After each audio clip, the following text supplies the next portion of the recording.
Hello friends, good morning Odisha. आज सकाळ बहुत गुड़े गुरुत्वपूर्ण खबर आसी जो खबर गुड़ी को आपण मैंने जाना निहाती दरकार। तेबे आसतु जाने कौन से गुरुत्वपूर्ण खबर गुड़िक। तेबे ता पूर्व आपन को अनुरोध अटे जे जदि आपन को वीडियोटी भल लगे आपन लाइक करबा सहित वीडियो को अधिक अधिक शेयर करेंगे। या सहित यह लेटेस्ट खबर सब को जानापी आम चैनल को मध्य सब्सक्राइब करंतु। तेबे आसतु आरंभ करबा आज खबर अभियान। प्रथम बड़ खबरटी होछि आसिला बड़ खुशी खबर। एही चाषी मानकर ऋण छाड़ कले सरकार। आपणकर नाम अच्छी कि जानि नियंतु। कृषकों सुविधा पाई सरकार किछि पदक्षेप नहीं। एभली परिस्थिति एबे एक बड़ खबर सामना को आसुछि। जदि आपण जने कृषक जी ऋण छाड़ पाई आवेदन करथिले तेणु एभली चाषी भाई मानकर पाई तालिका एबे प्रकाश पाइछि। तबे सरकार आपणकर ऋण को 1 लाख टंका पर्यंत छाड़ करबा को जाउछन्ते। तेज आर्थिक दृष्टि दुर्बल एवं गरीब कृषक माने सही ऋण छाड़ पाई आवेदन करथिले। एबे दीर्घ समय अपेक्षा पर ऋण छाड़ तालिका प्रकाश पाइछि। एही तालिका सरकार प्रकाश करिसंती एवं आपण केवल ऑनलाइन मोड माध्यम रे तालिकार नाम जांच करि परिबे। परवर्ती खबरटी हेउछि बीजेडी रे विधिवत भाव में मिसिले अभिनेत्री वर्षा प्रियदर्शिनी। विजु जनता दल में मिसिले अभिनेत्री वर्षा प्रियदर्शिनी। शंख भवन में आयोजित बीजेडी मिश्रण पर्व में अभिनेत्री वर्षा विधिवत भाव में दल में सामिल होइछन्ते। अभिनेत्री वर्षा प्रियदर्शिनी को सांसद सस्मित पात्र दल को स्वागत करिछन्ते। तबे पूर्वरु अनेक समय वर्षा बीजेडी पाई प्रचार करुथिबा देखिबाकू मिलिथिला। तबे 2019 साधारण निर्वाचन समय वर्षा बीजेडी पाई प्रचार करथिले। तबे केन्द्रापड़ा संसदीय क्षेत्र में बीजेडी प्रार्थींकर पाई भोट मागुथिबा देखिबाकू मिलिथिला। परवर्ती खबरटी हेउछि पिलांकर जीवन सहित खेल खेलुछि नेस्ले। सेरेलाकु नै सर्भे आसिला एपरि चांचल्यकर तथ्य। भारतीय शिशु मानकर खाद्य को नहीं एक बड़ तथ्य हस्तगत होइछि। एक रिपोर्ट जानिबाकू मिलिछि जे लोकप्रिय नेस्ले कंपनी शिशु मानक पई बाहर करुथिबा सेरेलाक रे अधिक मात्रा रे चीनी रहुछि। तेबे चिंतार कथा हेउछि यह इंग्लैंड, जर्मनी, स्विट्जरलैंड एवं अन्य विकसित देश में चीनी मुक्त अटे। तेबे भारत को आसुथिबा द्रव्य रे अधिक 3 ग्राम चीनी रहुथिबा रिपोर्ट प्रकाश पाइछि। तेबे रिपोर्ट रे कुआ जाइछि जे विश्वर सर्वबृहत उपभोक्ता सामग्री कंपनी नेस्ले विभिन्न देश में शिशु दुग्ध एवं शस्य उत्पादन में चीनी एवं महू मिसाई थाए, जहाँ मेदबहुलता एवं भिन्न भिन्न रोग सृष्टिकारी होइथाए। यह अंतर्जातीय निर्देशावली को उल्लंघन करिछि।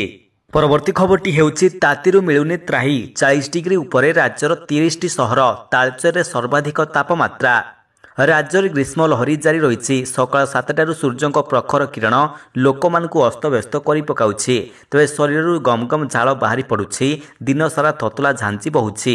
आज राज्यर 30टी सहर तापमात्रा 40 डिग्री उपर रही। एथिरे तालचेर सर्वाधिक तापमात्रा रेकर्ड होइतिबा आंचलिक पाणीपाग विज्ञान केन्द्र पक्षरु सूचना दिया जाइछि। तेबे आसंता काली अनुगुल, बलांगीर, बौद्ध, बारिपदा और मालकानगिरी रे तापमात्रा 45 डिग्री रेकर्ड हेबार आकलन करा जाउछि। संबलपुर, नुआपड़ा और टिटिलागढ़ में तापमात्रा 44 डिग्री पहुंची पारे बोली पाणीपाग विभाग पक्षरु पूर्वानुमान करा जाउछि। परवर्ती खबरटी हेउछि पीएफए नियम रे हेला बड़ परिवर्तन। एणिकी एही कार्य पई 2 गुण अर्थराशि उठाई पारिबे ग्राहक। कर्मचारी भविष्य निधि संगठन बा ईपीएफओ पक्षरु नियम एक बड़ परिवर्तन करा जाइछि। एही नियम अर्थ उठाण नियम सहित जड़ित रही। एप्रिल 16 तारिख में ईपीएफओ पक्षरु एही बाबद रे सर्कुलर जारी करा जाइछि। तबे ईपीएफओ पक्षरु फॉर्म 31 पारा 68 जे अनुसार अर्थ उठाण सीमा को 2 गुण कर दिया जाइछि। पूर्वरु ताहा 50,000 टंका रहिता बेले एबे ताहा 1 लाख टंका कर दिया जाइछि। परवर्ती खबरटी हेउछि जातिसंघ रिपोर्ट भारतर जनसंख्या 144 कोटी। 14 वर्षरु कम बयसर संख्या 35 कोटी। भारतर जनसंख्या गत 77 वर्ष में 2 गुणित होइछि। एबे जनसंख्या 144.17 कोटी रे पहुंची जाइछि। मिलित जातिसंघ बा यूएन रो स्वास्थ्य agency United nations people's fund UNFPA रो रिपोर्ट रे एही दाबी कर जाइछि। रिपोर्ट अनुसार भारतर मोट जनसंख्यार 24% 0 रु 14 वर्षर लोक सामिल रहिछन्ति। अर्थात एमानकर संख्या प्राय 35 कोटी रहिछि। सेहिपरि 15 रु 64 वर्षीय संख्या सर्वाधिक 68% रही। पुरुषों हाराहारी बयस 71 और महिला 74 वर्ष रही। परवर्ती खबरटी हेउछि 7 वर्ष में 70 लाख लोक लुण पाई विभिन्न रोग में पीड़ित होई मरिबे। WHO देला चेतावनी। ଲୁଣ ବିନା କୌଣସି ଖାଦ୍ୟର ସ୍ୱାଦ ଲାଗେନା। ଆଉ ଯଦି ଆପଣଙ୍କର ଅଭ୍ୟାସ ଅଧିକ ଲୁଣ ଖାଇବା ତାହେଲେ ସତର୍କ ହୋଇଯାଆନ୍ତୁ। ତେବେ ନିକଟରେ ବିଶ୍ୱ ସ୍ୱାସ୍ଥ୍ୟ ସଂଗଠନ ବା WHO ଲୁଣ ସେବନକୁ ନେଇ ଜାରି କରିଛି ରିପୋର୍ଟ, ଯେଉଁଥିରେ କୁହାଯାଇଛି ଅଧିକ ଲୁଣ ଖାଇବାରୁ ଏକାଧିକ ରୋଗ ହେଉଛି। ଏପରିକି ରିପୋର୍ଟରେ କୁହାଯାଇଛି ହାତରେ ସମୟ ଥାଉ ଥାଉ ଲୁଣ ସେବନ ନ କମାଇଲେ ଆସନ୍ତା 7 ବର୍ଷରେ ପ୍ରାୟ 70 ଲକ୍ଷ ଲୁଣ ପାଇଁ ବିଭିନ୍ନ ରୋଗରେ ପୀଡ଼ିତ ହୋଇ ମୃତ୍ୟୁବରଣ କରିବେ। ତେବେ ବିଶ୍ୱ ସ୍ୱାସ୍ଥ୍ୟ ସଂଗଠନ ରିପୋର୍ଟ ଏବେ ଚିନ୍ତା ବଢ଼ାଇ ଦେଇଛି। ତେବେ ଡାକ୍ତରଙ୍କର କହିବା ଅନୁସାରେ ଆପଣ ଯଦି କମ୍ ଲୁଣ ଖାଉଛନ୍ତି ତାହେଲେ ଲୋ ବ୍ଲଡ୍ ପ୍ରେସର ରୋଗୀ ହୋଇପାରନ୍ତି। ଟାଇପ୍ 2 ଡାଇବେଟିସ୍ ବା ମଧୁମେହ ଦୁର୍ବଳ ଲାଗିବା ସହିତ ବାନ୍ତି ହୋଇପାରେ। ତେଣୁ ଶରୀରର ଆବଶ୍ୟକତା ଅନୁସାରେ ଲୁଣ ଖାଇବା ଉଚିତ। ପରବର୍ତ୍ତୀ ଖବରଟି ହେଉଛି କାନ୍ଦିଲେ ସମୀର ଦାସ। ବିଜେଡି ଟିକେଟ ନ ଦେବାରୁ ବୈଠକରେ ହେଲେ ଭାବ ବିହୋଳ। ଟିକେଟ କଟିବା ପରେ ସମୀର ଦାସଙ୍କର ମେଳି ନିମାପଡ଼ାରେ ଆଜି ନିଜର କର୍ମୀ ଓ ସମର୍ଥକମାନଙ୍କର ସହିତ ଏକାଠି ହୋଇଛନ୍ତି ସମର୍ଥକ। ନିମାପଡ଼ାରୁ ଦିଲ୍ଲୀପ ନାୟକଙ୍କୁ ଗତକାଲି ଦଳ ପ୍ରାର୍ଥୀ କରିଛି, ହେଲେ ଏହାକୁ ପୁନର୍ବିଚାର କରିବାକୁ ନିଜ ଦାବି ରଖିଛନ୍ତି ସମୀର। ଆଜି କର୍ମୀ ମେଳିରେ ଏକାଠି ହୋଇଛନ୍ତି ଶତାଧିକ କର୍ମୀ, ଯେଉଁଠି ଟିକେଟ କଟିବାକୁ ନେଇ ଭାବ ବିହୋଳ ହୋଇପଡ଼ିଥିଲେ ସମୀର। ତେବେ ଶନିବାର ଦିନ ନିଜର ସମର୍ଥକମାନଙ୍କର ସହିତ ଏକାଠି ହୋଇ ଏନେଇ ଦାବି ଜଣାଇବେ ବୋଲି କହିଛନ୍ତି ସମୀର। ତେବେ ଆଜିର ଏହି ବୈଠକରେ ଗୋପ ବ୍ଲକ ଅଧ୍ୟକ୍ଷା, ଜିଲ୍ଲା ପରିଷଦ ସଭ୍ୟ ମଧ୍ୟ ସମର୍ଥନ ଜଣାଇଛନ୍ତି। ପରବର୍ତ୍ତୀ ଖବରଟି ହେଉଛି ଖୁବ୍ ଜୋରରେ ବଢ଼ି ଚାଲିଛି ଭଏସ୍ କ୍ଲୋନିଂ ସ୍କାମ୍। ଅଧିକ କ୍ଷତି ହେବା ପୂର୍ବରୁ ରୁହନ୍ତୁ ସତର୍କ। ସ୍ମାର୍ଟଫୋନରେ ବ୍ୟବହାର ବଢ଼ିବା ସହିତ ଅସୁବିଧା ମଧ୍ୟ ବଢ଼ିବାରେ ଲାଗିଛି। ସ୍ମାର୍ଟଫୋନରେ ଯେବେଠାରୁ ଇଣ୍ଟରନେଟ୍ ବ୍ୟବହାର ବଢ଼ିଛି ସେବେଠାରୁ cyber crime, scam, online fraud ମାମଲା ବଢ଼ି ଚାଲିଛି। ତେବେ ଟେକ୍ନୋଲୋଜି ବଦଳିବାରେ ସ୍କାମର୍ସ ଏବଂ ହ୍ୟାକର୍ସ ମଧ୍ୟ ଅନଲାଇନ୍ ଫ୍ରଡ୍ର ନୂଆ ନୂଆ ଉପାୟ ଆପଣାଉଛନ୍ତି।